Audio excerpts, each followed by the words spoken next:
Bonjour et bienvenue dans le podcast Audarise, le podcast qui permet de t'élever avec audace. Je suis Stéphanie, coach certifiée spécialisée en leadership.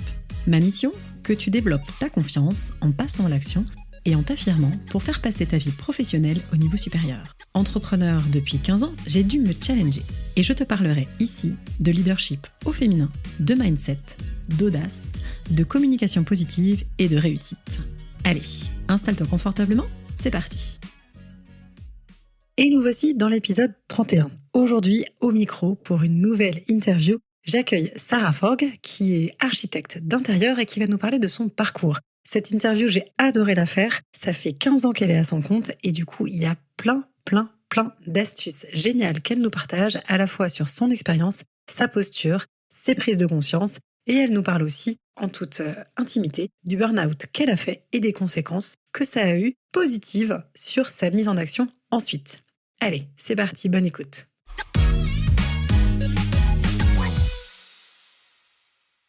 Hello Sarah. Hello Stéphanie. Comment tu vas? Ça va super bien. J'ai fini la semaine un peu sur les chapeaux de roue et puis avec toi, c'est top. Je suis trop contente. Bon, super. Une bonne semaine quand même? Chargée. très chargée. Grosse période. Mais c'est chouette, on va pas se plaindre, hein, je vais te dire en ce moment. Donc voilà. Et finir comme ça, tranquille sur mon canapé, en enregistrant un podcast avec toi, c'est parfait. Eh ben écoute, je suis ravie en tout cas de t'accueillir. Donc du coup, pour celles qui connaissent pas Sarah, vous pouvez trouver son compte, du coup, Crée ton agence sur Instagram. Et donc du coup, je vais te laisser te présenter avant de passer au sujet qui nous intéresse, puisque du coup, ensemble, on a décidé qu'on allait parler de leadership au féminin, d'entrepreneuriat, de légitimité et potentiellement d'autres teasings sur justement qu'est-ce qu'on fait quand il y a trop d'activités. Donc voilà, je te laisse te présenter Sarah dans les grandes lignes, dis ce que tu as envie. C'est un vaste programme pour aujourd'hui. Alors, moi je m'appelle Sarah, je suis architecte d'intérieur et ça fait 10 ans que j'ai mon agence et mon activité qui marche très bien. Et aujourd'hui, j'ai aussi créé une activité de formation spécialisée pour les architectes d'intérieur et les décoratrices pour les aider à développer leurs agences de manière très cadrée en fait, avec des stratégies qui leur permettent que les clients les trouvent, qu'elles aient une communication qui soit viable et tout ça. Et puis sur une autre partie qui est le suivi de chantier, qui est le propre de mon métier, puisque je fais de la rénovation d'habitat et de locaux commerciaux. Et donc comment ça se passe sur un chantier avec des équipes, avec des gens qui ont souvent 40 ans d'expérience, quand on est une femme jeune et tout ça, et qu'on arrive sur un chantier. Donc c'est tout ça un peu que je fais dans mes formations. Voilà, j'ai 2 petites filles et puis j'habite à Marseille. Ok, au soleil. Au soleil, oui. Ok, je dis ça pour celles qui ne savent pas, moi je suis en région parisienne et là aujourd'hui il fait hyper gris, donc du coup j'envie le sud et la bonne humeur qui va avec, du coup plus de légèreté souvent. Ok, top, merci pour les présentations. On va commencer dans le vif du sujet. Si je te parle de leadership au féminin, qu'est-ce que cela t'évoque ? C'est un vaste sujet que j'ai commencé à aborder il y a 2 ou 3 ans, en fait, et maintenant j'utilise ça, le leadership, vraiment en conscience. Avant, c'était plus un état de fait, on va dire, mais voilà, cette capacité à se leader soi-même d'abord. Et ensuite à avoir ça correspond pour moi à avoir des équipes, à savoir gérer des équipes, et ça de manière très sereine, sans avoir besoin d'être complètement dans le stress ou dans le besoin d'autorité. En fait, on va pas dire que je fais un contraste entre le leadership et l'autorité, mais quelque part, voilà, je me dis que c'est plus simple pour moi d'entreprendre avec du leadership plutôt qu'avec de l'autorité. Ouais, donc tu fais bien la part des choses entre les deux.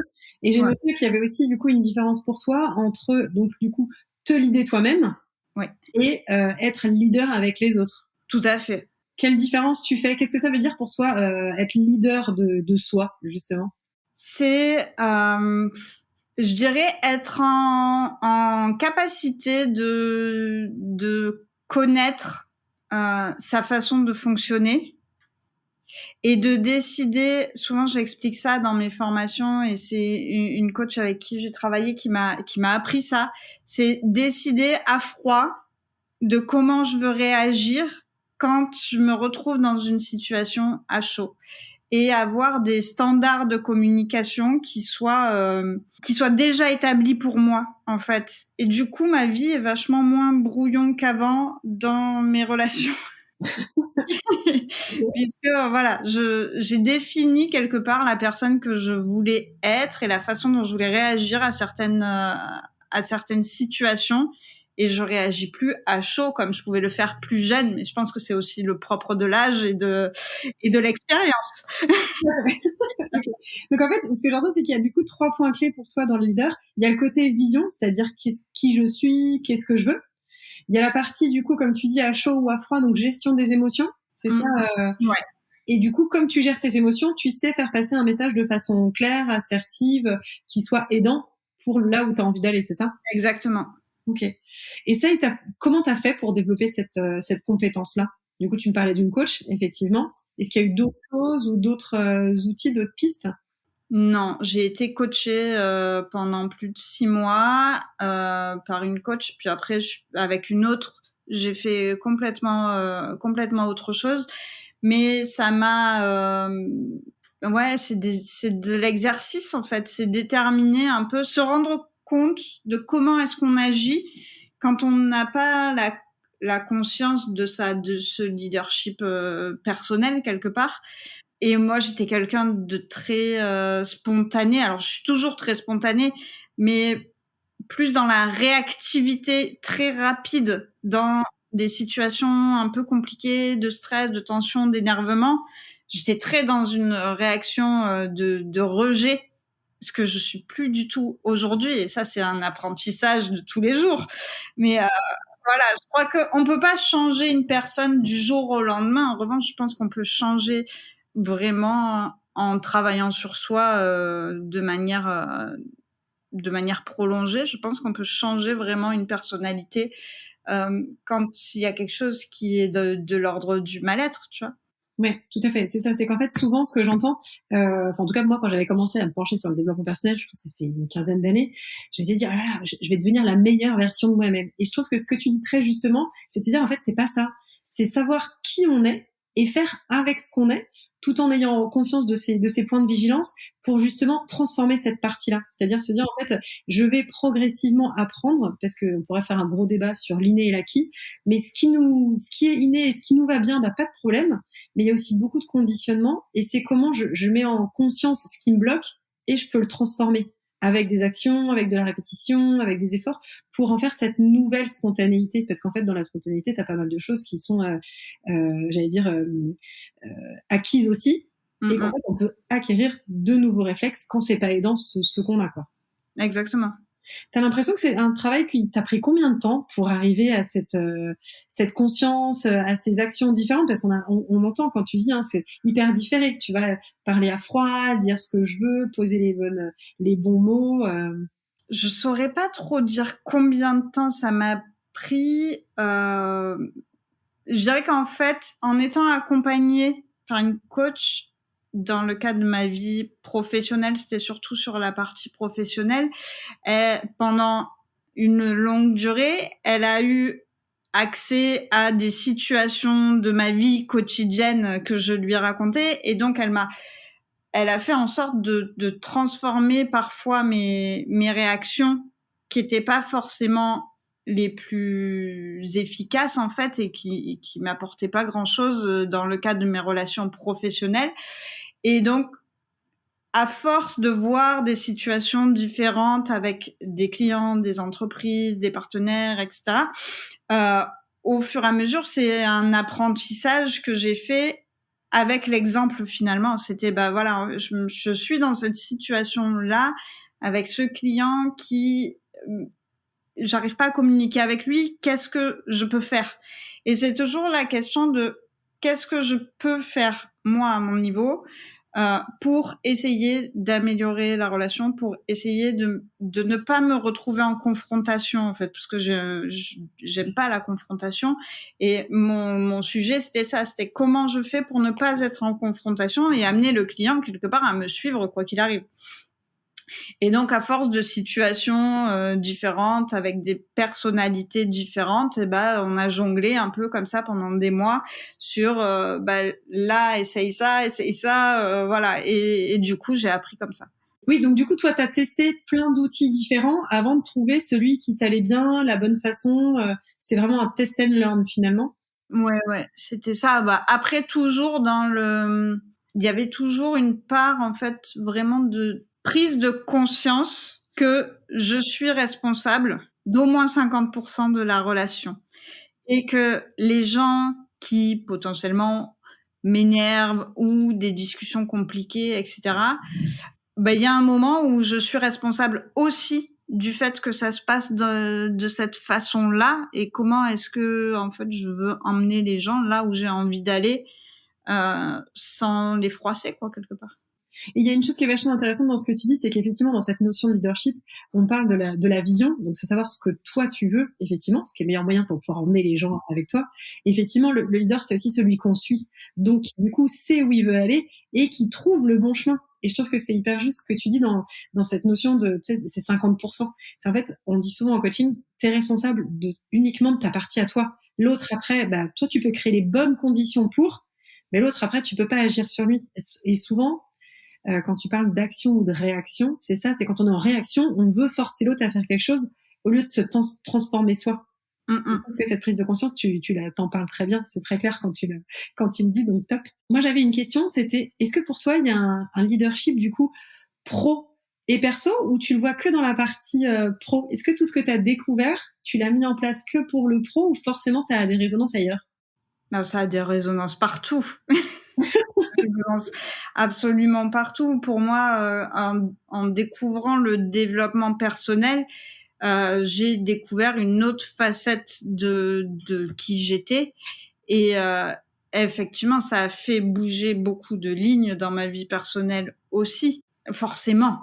Mais au départ mes problèmes c'était c'était pas des problèmes hein. Moi je voulais faire grandir mon entreprise et développer tout ce qui était formation et tout ça, donc c'était vraiment une démarche au départ dans le cadre professionnel qui a forcément dérivé dans le personnel. Évidemment. Est-ce que tu as lancé cette démarche du coup au moment où tu avais envie d'être dans une forme de croissance ou parce que tu avais des problèmes et des blocages? Qu'est-ce qui a généré ta démarche de coaching? C'était une envie de croissance. D'accord. Tu avais besoin de prendre cette posture-là pour te développer davantage? Oui. J'ai passé, donc mon agence, elle a un peu plus de 10 ans là, et j'ai passé 9 ans un peu en roue libre, c'est-à-dire que ça fonctionnait, j'avais pas besoin de faire d'efforts particuliers, et puis j'ai eu cette envie de plus, de créer des formations, d'être plus là pour ma vie professionnelle et puis plus carriériste, plus ambitieuse. Sauf que je savais pas par quoi commencer. J'avais tellement d'habitudes de base où ça fonctionnait, ok. Et comment est-ce qu'on fait pour aller plus loin en fait? Puis j'ai été bloquée sur tout ce qui était délégation, investissement, enfin voilà. Et donc la démarche au départ, c'est une démarche de croissance plus qu'une démarche de problématique professionnelle. Ok. Et du coup, c'est vraiment cette casquette de leader qui a changé les choses pour toi, ou il y a d'autres outils, d'autres choses que tu as mises en place? En décidant de faire cette démarche-là, de vouloir grandir, ça m'a demandé de me poser les questions, de savoir pourquoi ça grandissait pas avant. Et du coup, ça a changé, moi, mon regard vis-à-vis de mon entreprise. Donc, j'étais à mon compte et j'ai, à ce moment-là, dissocié mon entreprise de qui je suis, ce qui n'était pas le cas avant. Puisque je travaillais toute seule, j'étais Sarah, architecte d'intérieur, et tout ce qui se passait dans mon entreprise avait une résonance en moi personnelle quelque part. Tu vois, un truc qui se passait dans ma vie pro était avait des conséquences dans ma vie personnelle, dans mes émotions, dans mes réactions, dans ma façon de vivre le truc. Et en décidant de grandir, il a bien fallu que je dissocie mon entreprise et que je dirige mon entreprise et moi qui j'étais personnellement. Et du coup, quand il se passe quelque chose dans le cadre professionnel aujourd'hui, que j'ai une situation qui pouvait avant m'empêcher de dormir parce que c'était un stress, parce que le milieu du chantier, c'est un milieu qui est difficile et qui demande beaucoup de charge mentale et de stress et de gestion. Aujourd'hui, c'est plus le cas du tout. Il y a une séparation complète entre ce qui se passe dans mon travail et que je gère beaucoup mieux et ma vie perso. Le soir, je rentre, j'éteins mon téléphone et c'est terminé. Il y a plus d'atteinte émotionnelle de ça. Ouais, donc là, tu vas faire rêver beaucoup de femmes. Parce qu'effectivement, c'est ça. Hein. Souvent, on se laisse un peu bouffer, on va répondre aux messages, on va être happé en disant « Ah, j'ai encore ça en tête ». C'est la charge mentale dont on parle beaucoup en disant « J'ai ma to-do qui n'avance pas ». Et j'imagine que dans la délégation, ça t'a aussi permis d'alléger ça. Bien sûr. Mais c'est des exercices, c'est long avant d'en arriver là parce que je suis passée par des étapes où j'ai fait un burn-out, je me suis écroulée sur un chantier. Enfin voilà, au niveau de ma santé, j'ai eu quand même des problèmes qui ont fait qu'à un moment, il a fallu que je me dise, soit tu continues comme ça et tu vas dans le mur, soit tu changes. Et c'est là que je suis rentrée dans ces démarches-là de développement personnel, de volonté de croissance, mais de croissance sereine. Et oui, la charge mentale après, derrière, j'ai trouvé un moyen très facile, en fait, c'est que maintenant, j'ai 2 téléphones. Et je sais pas comment ça s'est fait, mais tu vois, au niveau matériel, il existe un téléphone qui est ma vie personnelle et j'ai un autre téléphone qui est ma vie professionnelle. Matériellement, j'ai séparé les deux et j'ai l'impression que ça m'a aidé moi dans ma tête à séparer les deux. Ouais. J'ai mis en matière un truc que j'avais envie de faire. Ouais, t'es revenu sur du vraiment concret pour que ta vie pro, même si tu voulais qu'elle soit ambitieuse, ne vienne plus impacter ta vie perso, pour avoir du temps de ressourcement. Oui. Je voudrais revenir sur ton burn-out. Du coup, qu'est-ce qui t'a amené à ça? Parce que ça, c'est un vrai point de vigilance. Moi aussi, j'ai fait un burn-out. Mais je voudrais bien entendre, toi, ce qui t'a amené à ça pour que celles qui écoutent aient ce petit warning de attention, quoi. Ça peut venir vite, finalement. C'était aussi la croissance. C'est à un moment, j'ai eu de plus en plus de clients, de plus en plus de demandes. Et je disais jamais non. J'ai pris tous les projets sans faire de distinction de clients, sans faire de distinction de projet. C'est-à-dire que quoi qu'il arrive, en fait, si j'avais je visitais quelque chose et j'avais un projet, je faisais un devis et si le client disait oui, j'étais chanceuse que le client me prenne et tout ça. J'étais dans cette position-là. Sauf qu'à un moment, je me suis retrouvée avec beaucoup trop de clients à gérer toute seule et des clients qui ne me correspondaient pas du tout, qui avaient pas du tout la même vision des choses que moi, qui étaient ce qu'on pourrait dire des clients compliqués. Non, c'est juste qu'on n'avait pas la même façon de fonctionner. Mais pour moi, il y a eu des éléments qui ont fait qu'à un moment, je me suis retrouvée avec plusieurs clients comme ça, que j'avais beaucoup de mal à gérer, qui me sollicitaient énormément, que je laissais me solliciter. Et du coup, c'était tout le temps. Et je ne faisais plus que parler de mon travail en permanence et de mes problèmes de travail. Et puis, comme je t'ai dit tout à l'heure, le chantier, c'est un milieu qui est difficile. Et il y a eu plusieurs problèmes de chantier chez ces clients-là qu'aujourd'hui ne m'impacteraient absolument pas. C'est-à-dire que je dirais, oui, on gère ça comme ça et tout. Mais à ce moment-là, il y a eu une espèce d'accumulation de trucs. Et un jour, un truc qui était quand même important sur un chantier, mais qui était pas ingérable. Et je me suis dit, non, mais en fait, je vais pas y arriver. Et là, je me suis assise par terre. Et j'ai dit, mais je vais pas y arriver. C'est impossible. Heureusement, c'était au mois de juillet. Je partais en vacances au mois d'août. Et du coup, j'ai eu le temps de réfléchir à tout ça. Mais ça a été des moments pas simples. Et puis voilà, c'était maintenant, soit tu continues, mais tu changes vraiment des choses, soit ça va pas marcher, quoi. Et tu vas tout mettre en l'air, ta vie perso, ta vie pro, et voilà. Je me suis dit, oh, je fais quoi comme autre travail? Non, bon. Ouais, en fait, c'était soit c'était la fuite dans autre chose avec le risque de reproduire ailleurs, ou alors c'était se dire, ok, je prends le taureau par les cornes et du coup, je pose des vraies actions. Parce que dans ce que tu dis, hein, ce que moi j'entends, c'est effectivement la définition, on en revient tout le temps à là, hein, du client idéal, avec qui je fit, avec qui j'ai un bon feeling, avec qui ça va se passer de façon fluide, parce qu'il y a vraiment des gens, quand on se niche et qu'on choisit, avec qui ça se passe bien, parce qu'on est dans les mêmes valeurs, dans les mêmes envies, etc. Et il y a ce cadre aussi à poser, que tu as toi bien délimité avec tes 2 téléphones, entre autres, mais c'est aussi ça, c'est dire en fait, voilà, il y a un temps pour tout, et je vais pas dire oui à tout le monde, donc tu poses tes limites et tu t'es respecté à partir de ce moment-là, finalement. Oui, c'est ça. C'est à un moment, j'ai mis mes limites et j'ai dit non, mais il y a des gens avec qui je ne veux plus travailler. Il y a des projets que je ne veux pas faire. Je l'avais jamais fait. On m'avait jamais dit qu'on pouvait le faire, en fait. Ouais, et c'est vrai que souvent quand on dans les débuts, hein, surtout quand on est effectivement ambitieuse, qu'on a envie de cette croissance et tout, on a l'impression qu'on doit tout prendre, et on prend souvent des mauvaises décisions. Ce que je dis, c'est une mauvaise décision, c'est une décision dans la peur du manque. C'est-à-dire un peu plus, plutôt que de se dire, bon, attends, je vais te dire non à toi parce que il y a Pierre-Paul Jacques qui va arriver pour te remplacer et qui sera pile poil la bonne personne. C'est effectivement se dire, voilà, je vais être dans cette notion d'abondance, de sécurité, de confiance dans le fait que ça va arriver. Mais ça, c'est pas évident à trouver. Non, il faut travailler. Il faut travailler sur soi très fort. Et je pense même que seul, c'est pas possible. Ouais. Bah, en fait, c'est vrai que accompagner, ça permet de gagner du temps, plutôt que de tourner en rond, parce que souvent, quand on est seul, en fait, on pense toujours la même chose et on revient toujours sur le même truc. C'est pour ça qu'effectivement, arriver chez soi, on va continuer à être en boucle sur les mêmes sujets parce qu'il n'y a pas de mise en perspective. Ça a été dur pour toi, la solitude de l'entrepreneuriat au début?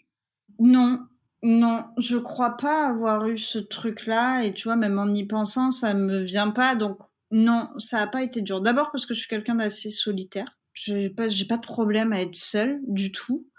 Et puis en plus, j'étais pas tout à fait seule puisque je partageais mes bureaux avec ma maman. Donc, donc j'étais en famille tout le temps. Ouais. J'étais en famille tout le temps jusqu'à ce qu'elle prenne sa retraite l'année dernière. Et l'année dernière, j'ai passé plusieurs mois du coup toute seule complètement. Et c'est fait ressentir le besoin de partager, oui, un moment. Et puis du coup, j'ai pris quelqu'un et maintenant j'ai du monde avec moi. Mais non, j'ai pas eu ce truc-là. Par contre, je peux très bien le comprendre qu'il y a un moment, surtout si on travaille de chez soi, on peut rapidement devenir dingue. Ouais, ça, c'est quand même, et c'est bien de le dire comme ça, je trouve, parce que c'est hyper honnête, parce qu'il y a quand même plein de moments, effectivement, bah, on est des êtres sociaux, hein, donc en fait, on a besoin du miroir des autres, d'avancer, d'être dans l'échange. C'est ce qui amène justement aussi cette forme de croissance, de mise en perspective, de nouvelles solutions, etc. Donc merci de dire qu'effectivement, quand on est juste avec son hamster qui tourne dans sa roue, dans son petit cerveau, bah, il y a des moments, effectivement, c'est des grands moments de solitude. Donc tant mieux s'il y a d'autres pistes. Et justement, toi, le burn-out, il est arrivé combien de temps après ton début d'activité, ce moment où tu t'es dit, ah, c'est pas possible, il faut que ça change? 5-6 ans. Ok. Ouais. Et du coup 5-6 ans, non, un peu plus que ça, 6-7 ans plutôt. C'était entre mes 2 filles, donc ouais, ça fait 6-7 ans. Est-ce que tu as l'impression que tu avais des choses à prouver pour encaisser, pour prendre autant de monde, pour Ah bah oui.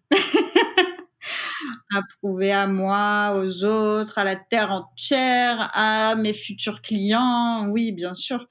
Je crois d'ailleurs que ça naît de là, le fait de se surcharger au-delà de ce qu'on est capable d'encaisser. C'est une façon de prouver. Et puis quand on s'en sort, on dit, ouais, t'as vu, je l'ai fait. C'était dur, mais je l'ai fait. Ouais, bah, est-ce que vraiment on est obligé que ça soit dur? Tu vois, maintenant, c'est ma façon de penser maintenant. C'est, voilà, c'est pas la peine que ça soit difficile tout le temps, quoi. Ouais. Et c'est vrai que parfois, je le vois effectivement, parfois on a besoin de se prendre le mur pour arriver à cette prise de conscience, qu'on n'est pas là pour se faire du mal. Et que ça peut être facile et que ça peut être fluide. Oui, oui. Le mur fait mal et après, effectivement, on peut switcher. Bon, tout le monde n'a pas besoin d'en arriver là. Si vous écoutez cet épisode, sachez qu'il y a d'autres solutions. Et du coup, dans tes solutions, tu nous parlais de la délégation. Comment tu as commencé à déléguer? Est-ce que tu as rencontré des challenges particuliers en déléguant? Alors, ça faisait 9 ans que je travaillais toute seule et que je faisais absolument tout. La compta, la communication, le boulot en lui-même, tout. Je gérais absolument tout toute seule. Et la délégation, c'était pour moi une dépense. Et du coup, je ne passais pas le cap. D'abord parce que j'avais peur que la personne soit pas capable de faire aussi bien que moi. J'avais la peur qu'elle parte avec mes projets ou que je la forme et puis qu'elle me lâche et qu'elle me prenne mes clients. Hein. Et puis j'avais la peur de ce truc-là, de payer quelqu'un et du coup de sortir de l'argent pour quelqu'un qui potentiellement ne travaillerait pas de la même façon que moi, etc. Tu vois, c'était un peu le cercle vicieux du truc. Jusqu'à ce que je comprenne qu'en fait, la personne que j'allais embaucher allait me coûter moins cher que ce qu'elle allait me rapporter. Que le but, c'était ça. Mais ça ne m'avait jamais traversé l'esprit de me dire, si tu as quelqu'un qui travaille pour toi, tu as le double de temps de travail pour ton entreprise. Ouais. Et ça, c'est un truc, quand j'ai compris ça a l'air complètement couillon, hein, quand je le dis, tu vois, tu te dis, bah oui, évidemment, ça. Mais mon cerveau, il enregistrait pas ce truc-là, de dire, je vais avoir quelqu'un qui travaille avec moi, et donc, le temps consacré au développement de mon entreprise va être multiplié par 2. Mon temps à moi, plus le temps de la personne que je vais prendre. Donc, non seulement je vais pouvoir éventuellement développer et multiplier par 2 ma croissance, mais en plus, je vais pouvoir prendre du temps pour moi, arrêter de courir après tout, quoi, après l'argent, après tout. Et d'un coup, j'ai réussi à passer le cap et à me dire, ok, donc en fait, maintenant, il faut absolument que je prenne très rapidement quelqu'un que je vais payer, mais qui va me libérer tout le temps que moi, je passe à faire tout ça. Donc, c'est quoi la première personne, le premier profil que tu as embauché ou avec qui tu as délégué des tâches? Alors, la première personne, c'est une comptable. Ok. Ah. Ouais, moi aussi, c'était ça. Un moment. Après, j'ai délégué toute la partie 3D, donc les rendus de projet que j'ai délégué d'abord en freelance à quelqu'un qui était à son compte aussi. Et ensuite, j'ai pris quelqu'un à temps plein avec moi dans mes bureaux que j'ai embauché, qui est salarié de mon entreprise. Et là, je commence à déléguer un peu de communication, référencement. Et en 2023, j'aimerais bien prendre une deuxième personne à l'agence et déléguer toute la partie administrative. Voilà, donc ça, c'est mes sujets du moment. C'est ça. Ok, donc toujours cette croissance, du coup, en cours. Ah oui, moi, j'ai pas l'intention de m'arrêter. Super. Qu'est-ce qui, tu nous disais que vraiment la croyance que tu as dû défaire, c'était de te dire qu'effectivement ça allait te coûter cher, ça allait être mal fait, et que finalement quand tu allais embaucher, ça allait te permettre de multiplier ton temps et du coup de multiplier aussi l'argent. Qu'est-ce qui a fait que tu as eu ce déclic? Qu'est-ce qui a changé cette façon de voir les choses? Bah, c'était le travail avec ma coach, mais qui m'a dit ça un jour, qui m'a dit, mais Sarah, imagine que tu embauches quelqu'un pendant 35 heures et cette personne-là va faire pendant 35 heures par semaine ce que toi tu fais pendant 35 heures par semaine, ou plus ou moins, mais tu vois, l'idée c'était, elle me dit, si c'est quelqu'un d'autre qui fait la même chose que toi, elle me dit, tu te libères 35 heures par semaine. Et là, feu d'artifice. En plus, j'avais 2 enfants en bas âge et tout ça, tu vois, je courais après le temps, je passe ma vie à courir après le temps, et d'un coup, j'ai quelqu'un qui me dit, tu peux te libérer 35 heures par semaine. Ah ouais. Ouais. Et c'était aussi simple que ça. Et de manière générale, je trouve que le développement personnel et puis le leadership, tout ça, c'est des espèces de déclics qui sont des évidences qu'on n'est pas forcément capable de voir avec l'éducation qu'on a reçue. Je trouve que tout ça, c'est très éducatif, en fait. Ouais. Parce que toi, tes parents, ils étaient entrepreneurs aussi, ou pas du tout? Oui. Ouais, tous les deux? Oui. Ouais, tous les deux. Dans ta construction d'activité, ça te donnait des repères, des idées, des bonnes choses ou des moins bonnes choses? Alors, ça m'a aidé sur 2 points très importants qui sont des choses, du coup, que j'ai acquises et intégrées dans mon esprit depuis que je suis toute petite, qui ne sont pas le cas de beaucoup de personnes salariées qui se reconvertissent. C'est d'abord que dans 6 mois, je sais pas combien je vais gagner.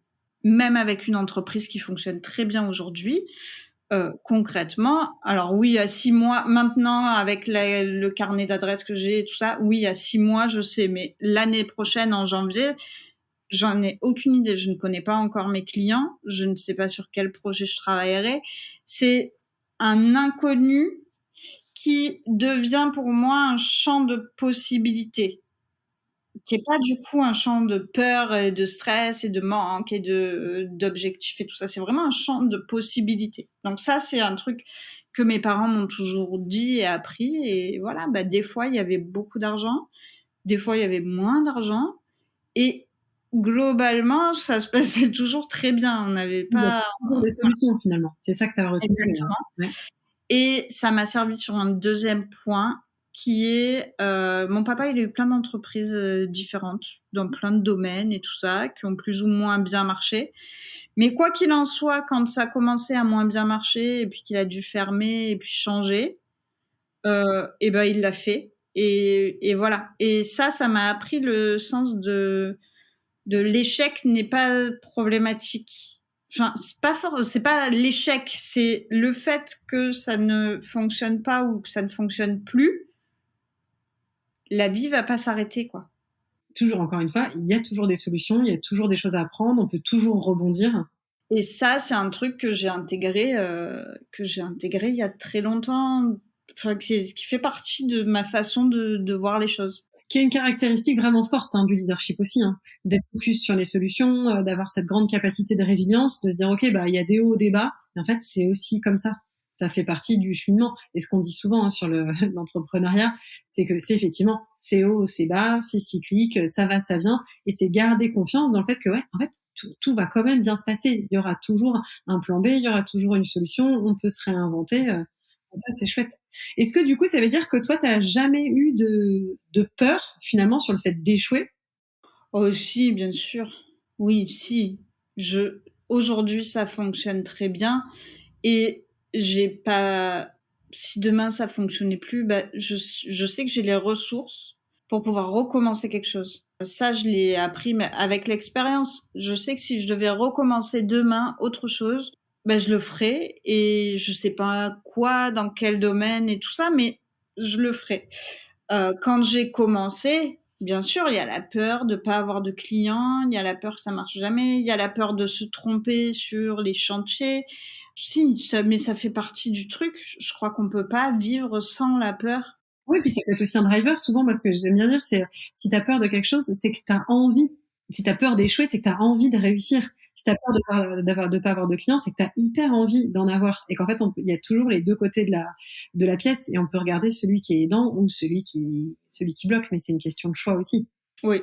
Si aujourd'hui tu recommençais, qu'est-ce que tu ferais de différent avec toute ton expérience passée? C'est dur, c'est une question qu'on me pose régulièrement parce que dans toutes les personnes que je forme, il y en a beaucoup qui débutent. Ouais. Donc ils me disent qu'est-ce que tu ferais? Ou qu'est-ce que tu referais qui a vraiment été aidant? Je crois que je referais presque tout pareil. Même le burn-out? Ça m'a tellement transformée en bien que j'ai pas envie de le revivre pour rien au monde, mais j'avais besoin, c'est horrible de dire ça. Il fallait qu'il se passe quelque chose, un déclic vraiment fort pour que je me sente capable de faire mieux ou différemment. Et par contre, je pense que je délèguerai beaucoup plus tôt, mais beaucoup plus tôt.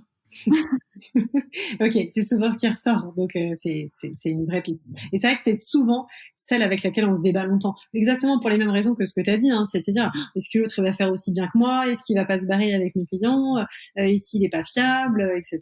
Et effectivement, ça coûte de l'argent, mais comme tu me dis très bien, c'est le voir comme un investissement plutôt qu'un coût. Se dire en fait c'est quelqu'un qui va faire quelque chose qui va te dégager du temps où toi tu peux aller dans ta zone de génie, où tu peux être vraiment dans quelque chose où tu as une vraie valeur ajoutée sur la compta. Objectivement, même si on le sait le faire, c'est pas notre zone de génie, donc autant aller mettre vraiment la bonne énergie au bon endroit. Oui, oui, complètement. Et pour revenir sur tes parents, du coup, tu m'as dit ce que ça t'avait apporté de positif. Est-ce qu'il y a des choses avec leur statut justement de chef d'entreprise ou d'entrepreneur qui potentiellement t'ont challengé, que ce soit des croyances, des héritages, des choses que tu avais vues, entendues, compris, ou toi toutes les croyances qu'on se raconte? Alors, ma maman, elle a beaucoup travaillé, et elle disait pas non souvent. Et en fait, maintenant, j'ai appris à dire non et tout ça, mais je ne l'ai pas vu dire non très souvent. Et voilà, je pense que ça vient de là.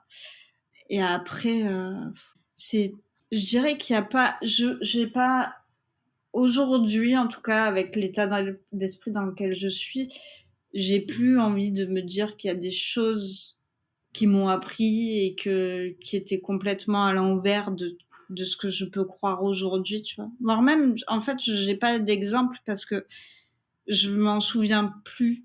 Ouais, t'as vraiment transformé tes croyances. Ouais. Aujourd'hui, t'es sur quelque chose, sur une base saine et positive, justement pour cette croissance, pour ton bien-être, pour l'équilibre pro-perso dont tu nous parlais. Ok. Ouais. Combien de temps ça t'a pris d'arriver à cet état de sagesse, de salle?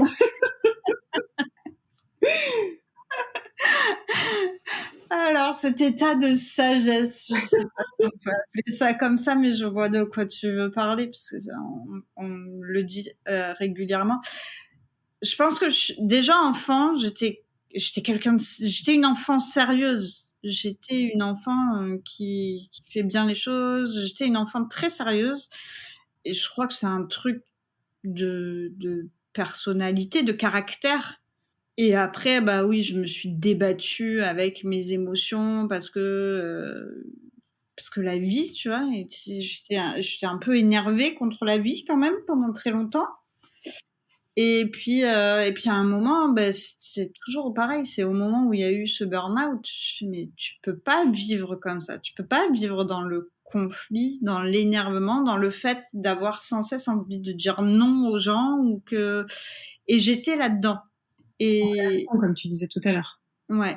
Et puis du coup, bah j'ai pris une coach, j'ai vu une hypnothérapeute, j'ai fait du travail énergétique, j'ai fait beaucoup de choses et j'ai découvert un univers et une façon de penser qui était pas, pour le coup, pas du tout dans mon éducation.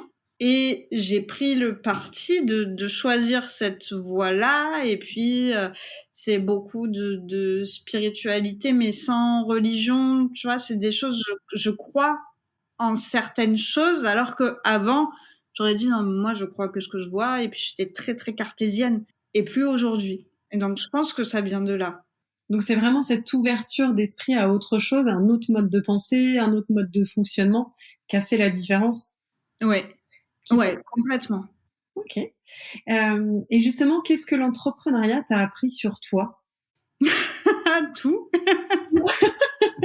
Et c'est vrai qu'on le dit souvent, qu'en fait, l'entrepreneuriat, c'est un vrai exercice de développement personnel en soi, parce qu'on va puiser des réserves, parce qu'on se confronte à ses idées, à ses blocages, et qu'en fait, effectivement, voilà, on apprend énormément, et notamment sur les réseaux sociaux où on balance plein de trucs, où il faut être les injonctions d'être authentique, de dire quand ça va pas, et se confronter au regard de l'autre et tout.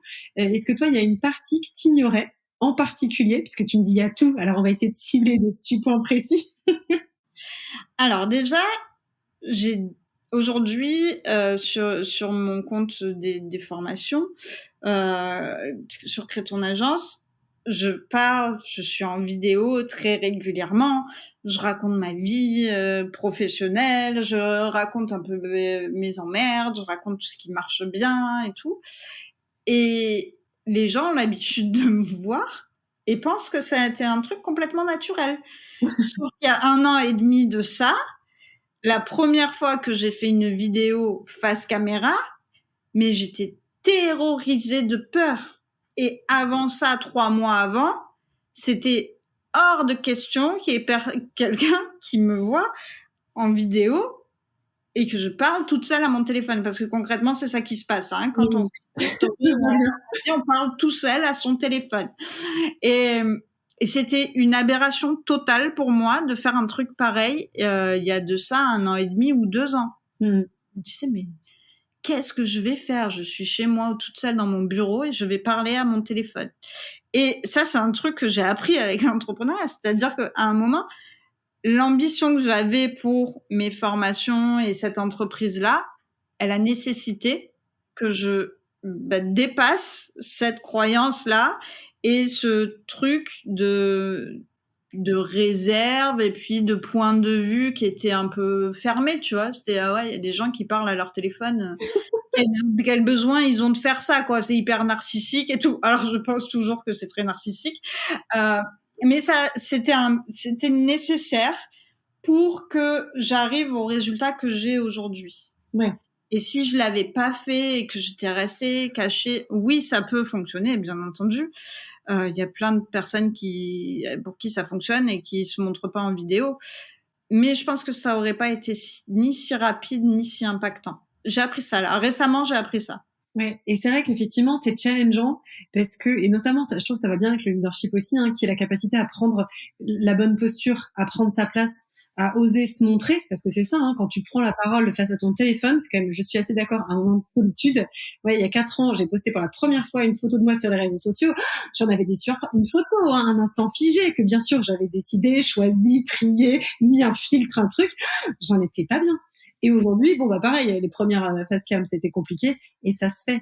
Mais c'est vrai que c'est vraiment se dire, j'ose me montrer, en fait. J'ose me montrer dans mon entièreté, j'ose faire des trucs voilà. Et dépasser ses peurs, c'est effectivement une vraie force, parce que tu te construis, et quand tu te rends compte que le monde ne s'écroule pas quand tu fais ça, et du coup, ça te donne des ailes pour le reste. Oui. C'est un peu ça. Et maintenant, je le fais très naturellement, et c'est pratiquement, c'est presque quotidien. Et voilà. Mais oui, j'ai appris ça avec l'entrepreneuriat, le fait de devoir faire quelque chose que je ne me pensais pas capable de faire. Ouais. Moi, l'exemple que j'aime bien prendre aussi, c'est que souvent, quand on se dit non, ça, je pourrais jamais le faire, c'est dire en fait, je comprends pas. T'as appris à écrire, donc t'es allé à l'école et tu les as fait 50 fois, t'es A, t'es B, t'es C. En fait, c'était dur au début, c'est challengeant. En fait, t'es enfant, t'as l'impression que t'es là pour apprendre. En fait, adulte, c'est pareil. On apprend à conduire, on apprend 1 milliard de choses en permanence, mais il y a des trucs qui sont plus challengeants que d'autres. Et il est quand même possible d'y arriver en dépassant ses peurs, étape par étape. Le petit boomerang, le truc où tu ne vois pas trop, et puis après tu parles, et puis...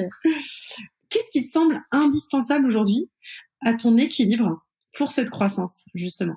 D'arrêter de travailler comme une tarée. Ouais. Je peux arriver très vite à saturation, parce que j'ai beaucoup de clients, je suis en contact avec énormément de gens dans ma journée, et je peux arriver très vite à saturation, et quand il commence à y avoir des grains de sable dans un rouage dans ma journée, je sais maintenant dire, ok, en fait là c'est trop, j'arrête, et je coupe mon téléphone, et je pars me promener vraiment. Je dis en fait là stop, et je peux annuler des rendez-vous, et je peux annuler des choses et retarder des choses pour redescendre. Alors qu'avant, je redescendais jamais. J'étais sans cesse en train de faire avancer la machine. Et donc, ouais, ça. Pour cet équilibre-là, il faut que quand je sens que ça dépasse ce que je suis capable de gérer sereinement, en fait, j'arrête. Ok. Donc, ça veut dire, et je vais le répéter pour tout le monde, qu'en fait, il est possible de s'arrêter, et là aussi que le monde ne s'écroule pas. Ouais. Tout à fait. Ok. Et c'est vrai que moi, je trouve qu'il y a une croyance qui est aussi vachement ancrée, c'est de se dire, si je le fais pas tout de suite, tu vois, c'est la notion d'urgent et d'important. On a l'impression qu'effectivement, on est essentiel tout le temps, et que tout est urgent, et que sortir de l'urgence, moi, ce que je dis souvent, ce que je me souhaite et ce que je souhaite à tout le monde, c'est du kiff, du temps et de l'argent. Parce que je trouve que c'est vraiment ça qui fait que un business, une activité est pérenne. C'est de se dire, je prends du plaisir, et quand ça va plus, faut que je réaxe. Quand je suis en train de courir après le temps, comme tu l'as dit tout à l'heure, c'est qu'il y a un souci quelque part. Et quand c'est pas rentable, comme c'est le nerf de la guerre, c'est aussi qu'il y a quelque chose à réajuster. Donc, effectivement, c'est de se dire, j'ai le droit de couper. Oui, complètement. Et puis, je peux couper, mais j'ai pas besoin de couper pendant 15 jours, tu vois. Alors qu'avant, en fait, je me mettais à un point où il me fallait plusieurs semaines pour pouvoir redescendre. Maintenant, je le sens venir et je suis ok, je coupe, je vais à la plage, je vais voir le soleil et puis je reviens quand ça va mieux, quoi. Et du coup, ça te permet d'être efficace quand tu reviens. Ouais. Et c'est vrai que je trouve qu'effectivement, souvent, on va rester agripper derrière son ordi, en disant, non, je vais y arriver, je lâcherai pas tant que j'ai fait. Et en fait, c'est de se dire, puisque mon objectif, c'est de kiffer ou d'être rentable ou d'être bien, et effectivement, je me fais en sorte d'être bien pour revenir dans la bonne dynamique et finalement, c'est un gain de temps, finalement. Oui, oui, finalement, tu gagnes du temps et puis tu gagnes aussi des relations de meilleure qualité. Parce que moi, dans ces moments-là, quand je sens que ça monte, je sais que je pourrais m'énerver très facilement contre quelqu'un qui a rien demandé. C'est lui qui passe.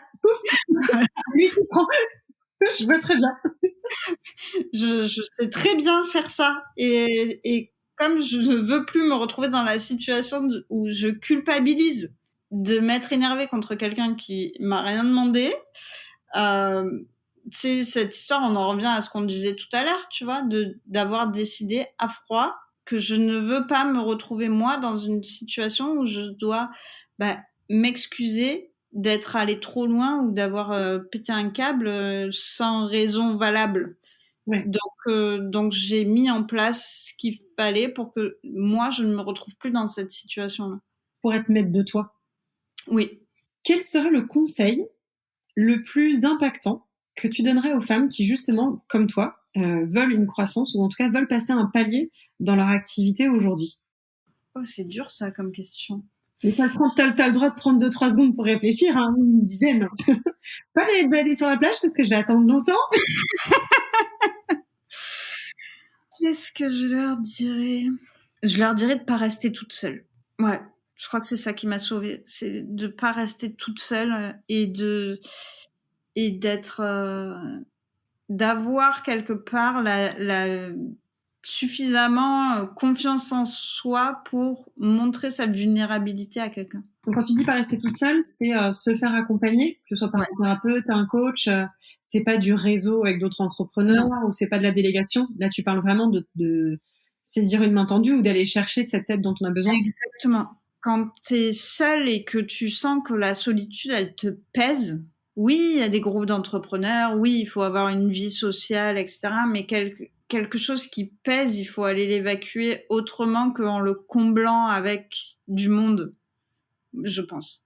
Donc ouais, ce serait ça, c'est d'être capable de se dire, je me fais accompagner dans ce truc-là qui me pose problème de solitude et pourquoi est-ce que ça me pose problème d'être seule.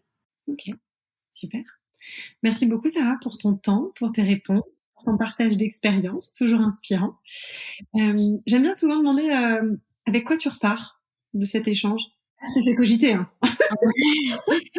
Jusqu'au bout du bout. Avec quoi je repars de cet échange?